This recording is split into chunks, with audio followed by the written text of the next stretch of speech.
Julian Alvarez two Barcelona, এই কথাটা সিজনের শুরু থেকে আমরা শুনে আসতেছি, এখন পর্যন্ত শুনেই যাচ্ছি। আপনি কি জানেন এইটা একটা পুরোটাই স্ক্যাম?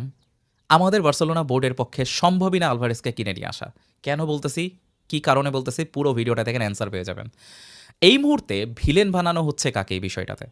অ্যাথলেটিকো মাদ্রিদকে। যে অ্যাথলেটিকো মাদ্রিদ থেকে আলভারেজ আসতে চায়, কিন্তু আলভারেজকে ছাড়তে প্রস্তুত না Atletico Madrid. So Atletico Madrid এখানে ভিলেন। আসলে কি তাই? আলভারেজকে যদি অ্যাথলেটিকো মাদ্রিদ ছাড়তেও চায়, আমাদের এই বার্সেলোনা আলভারেজকে কিনতে পারবে না। আমি বলতেছি, কেন বলতেছি, গত সিজন শেষ হওয়ার আগে থেকেই আমরা একটা জিনিস জানতাম, নেক্সট সিজনে ভালো করতে হলে আমাদের সেন্টার ব্যাক লাগবে। আমাদের চ্যাম্পিয়ন্স লিগের খরা ঘুচাইতে হলে আমাদের সেন্টার ব্যাক লাগবে। ডিফেন্স আপনাকে টুর্নামেন্ট জেতাই, আপনাকে অ্যাটাকাররা ম্যাচ জিতাইতে পারে, কিন্তু টুর্নামেন্ট জিততে হলে আপনাকে ডিফেন্স শক্তিশালী করতে হবে। স্পেন এটা ওয়ার্ল্ড কাপে দেখাই দিয়েছে। স্পেন অনলি একটা গোল কনসিড করে, খুব বেশি গোল না করেও ওয়ার্ল্ড কাপ চ্যাম্পিয়ন আজকে। আমাদের বার্সেলোনা লাস্ট 2-3টা সিজনে যে ভোগান্তির বড় কারণ সেটা কিন্তু ডিফেন্স। এখন গতকালকে আপনি একটা নিউজ দেখেছেন, একটা ফ্যাব্রিজো রোমানো নিউজ করেছে যে বর্তমানে বার্সেলোনার কোনো পরিকল্পনাই নাই, কোনো পরিকল্পনাই নাই কাকি, ডিফেন্স কেনার, মানে সেন্টার ব্যাক কেনার কোনো পরিকল্পনাই বর্তমান বার্সেলোনার নাই। কেন? কেন? আলভারেজ তো হচ্ছে না, আলভারেজ ডিলটা তো হচ্ছে না। আমাদের যে 100 মিলিয়ন আলভারেজের জন্য বিট করা হয়েছিল, সে 100 মিলিয়ন তো আছে। তাহলে আমাদের ডিফেন্স কোথায়? ওই 100 মিলিয়নটা কি রেখে দেওয়া হয়েছে পূজা করার জন্য? ওইটা ইউজ করে এখন একটা সেন্টার ব্যাককে নিয়ে আসা যায় না? না। নিউজ আসছে জোস কুন্ডেকে এখন সেন্টার ব্যাকে খেলানো হবে। জোস কুন্ডে একজন সেন্টার ব্যাক, কিন্তু এতদিন তাকে আমরা প্রয়োজনের খাতিরে রাইট ব্যাকে ব্যবহার করে আসছি। আমাদের রাইট ব্যাক নাই, আমরা রাইট ব্যাকে তাকে ব্যবহার করে আসতেছি। এখন রাইট ব্যাকে নাকি হচ্ছে এরিক গার্সিয়াকে খেলানো হবে এবং জোস কুন্ডেকে অ্যাজ এ সেন্টার ব্যাক ব্যবহার করানো হবে, এইটাই পরিকল্পনা। সাথে ব্যাকআপ হিসাবে জেরার্ড মার্টিন থাকতেছে।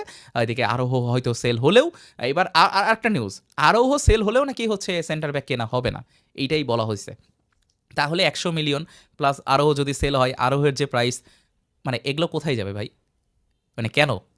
এইদিকে রিয়াল মাদ্রিদে ট্রেন্ট আলেকজান্ডার আর্নল্ডের মতো একজন রাইট ব্যাক আছে, তারপরেও তারা ডাম ফ্রিজের মতো প্লেয়ারকে কিনেছে। শুধু কিনেছে, কিনেই যাচ্ছে ভাই, একটার পর একটা প্লেয়ার কিনেই যাচ্ছে। আর আমরা তাকাই তাকাই দেখতেছি, আমাদের কিছু করার নাই। এই যে মুলা ঝুলাই রাখছে আলভারেজেরটা, এটা ঝুলানোই থাকবে। এটাও আলভারেজ ডিলটাও হবে না, মাঝখান থেকে আমাদের ভালো কোনো সেন্টার ব্যাকও আসবে না।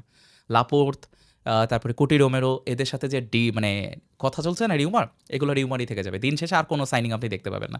আমাদের গর্ডনকে কিনা হয়েছে, আদিয়ামিকে কিনা হয়েছে, মানে এটার থেকে কি আমাদের সেন্টার ব্যাক বেশি জরুরি ছিল না? হ্যাঁ, আমাদের হচ্ছে চলে গেছে, লেভেনডস্কি চলে গেছে, আমাদের একজন স্ট্রাইকার লাগতো, কিন্তু আমরা কি স্ট্রাইকার কিনেছি এখন পর্যন্ত? না, স্ট্রাইকার কিনে নাই। আমাদের আহ, আমাদের হচ্ছে রাশফোর্ড চলে গেছে, রাশফোর্ডের জায়গাতে আমাদের রিপ্লেসমেন্ট লাগতো, সেই জায়গায় আমরা গর্ডনকে কিনেছি। কিন্তু রাশফোর্ডের জায়গায় তারপরেও আমরা বললো রাফিনহা তো ওই পজিশনে ভালো খেলতেই পারে। তো আমাদের আপনার গর্ডনের পজিশন তাহলে আসলে কোনটাক ধরবেন আপনি? যদি আপনি রাফিনাকে সেন্ট্রালি পুশ করে দেন, সেক্ষেত্রে গর্ডন ওই জায়গায় খেলতে পারে। সো আমি ধরে নিলাম গর্ডন ইউজফুল।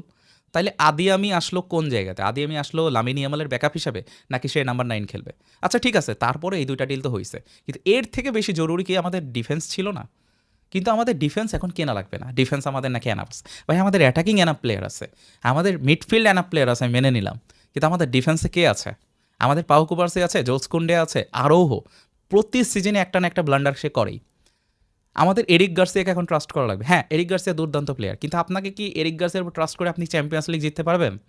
বড় প্রশ্ন তো চ্যাম্পিয়ন্স লিগ নিয়ে আসে। লালিগা তো জিততেছি অনবরত, প্রশ্নটা তো চ্যাম্পিয়ন্স লিগ নিয়ে আসছে। ওদিকে রিয়াল মাদ্রিদ কিনেই যাচ্ছে, আর আমাদের এদিকে একটা নেসেসারি জায়গা, যেটা লাস্ট সিজন শেষ হওয়ার আগে থেকে আমরা জানি যে আমাদের একটা সেন্টার ব্যাক লাগবে, একটা ওয়ার্ল্ড ক্লাস সেন্টার ব্যাক লাগবে। শুরু থেকে বাস্তনির নামটা শোনা যাচ্ছিল যে বাস্তনি আসবে, বাস্তনি আসবে। কোথায় বাস্তনি? বাস্তনি আসলো না। কুটি রোমেরো কোথায়? কুটি রোমেরো। লাপোর্ত আসবে কোথায়? লাপোর্ত। শুধু আলভারেজ আলভারেজ আলভারেজই চলতেছে। তা আলভারেজের যে টাকাটা বাঁচে গেল, আলভারেজকে কেনা যাচ্ছে না, ওই টাকাটা কোথায়? ওই টাকাটা কেন সেন্টার ব্যাকে ব্যবহার হচ্ছে না? অ্যাজ এ বার্সেলোনা ফ্যান, এই যে মূলা ঝুলায় রাখছে, এটা এখন না ভাই, এটা লাস্ট অনেক বছর ধরে এই জিনিসটা চলতেছে। ফাইন্যান্সিয়ালি হয়তো 1:1 রেশিওতে আমরা ব্যাক করছি কিনা আমি বলতে পারবো না, হয়তো করছি, যার জন্য প্লেয়ার কিনতে পারতেছি। কিন্তু দিন শেষে এই যে সেন্টার ব্যাক না থাকার যে ভোগান্তি, এটা পুরো সিজন আমাদেরকে ভুগতে হবে। জোড়াতালি দিয়ে কোনোভাবে হানসি ফ্লিক তার মাস্টার ক্লাস দিয়ে সে কোনোভাবে ম্যানেজ করে ফেলতেছিল। কিন্তু এইবার অপোনেন্ট যেভাবে শক্তিশালী হচ্ছে, বা অন্য দলগুলো যেভাবে নিজেদেরকে যেভাবে শক্তিশালী করতেছে, আমি জানি না একজন ভালো মাইন্ড, মানে ভালো মানের কোচও আসলে কতটুকু কী করতে পারবে। শুধু ভরসার জায়গায় হানসি ফ্লিক। এই স্কোয়াড যদি নর্মাল কোনো ম্যানেজারের সাথে যেত, আপনি কেউ ট্রাস্ট করতে পারতাম না। আমাদের ওই যে বুকের পাটাটা থাকে না, যে এইবার হয়তো আমরা কিছু করে ফেলবো, রিয়াল মাদ্রিদ যত ভালো টিম করুক, টিম বানাক, আমাদের হয়তো ভালো কিছু করার সক্ষমতা আছে। এটা কোথায় থেকে আসে জানেন? এটা ওই হান্সি ফ্লিক থেকে আসে, ওই মানুষটার কারণে আসে। সো দিন শেষে আমি জানি না যে এই মানে বার্সেলোনা আসলে কোনো এই টিমে কোনো ডিফেন্সিভ লাইন ইমপ্রুভমেন্ট আনবে কিনা। হয়তো যাও কানসেলো, তার যে লোনটা শেষ হয়ে যাচ্ছে সেখান থেকে হয়তো তাকে পার্মানেন্ট করে ফেলতে পারে। That's it. আর কোনো হয়তো সাইনিং আপনি বার্সেলোনা দেখবেন না। এই নিউজটা দেখার পর থেকে কালকে থেকে মেজাজটা খারাপ, যে কেন আলভারেজের মূলা ঝোলায় রাখছে, এই যে টাকাটা সেন্টার ব্যাকের পিছে খরচ করতে সমস্যা কোথায়? সেন্টার ব্যাকের জন্য তো আলভারেজের মতো 100 মিলিয়নও দেওয়া লাগবে না।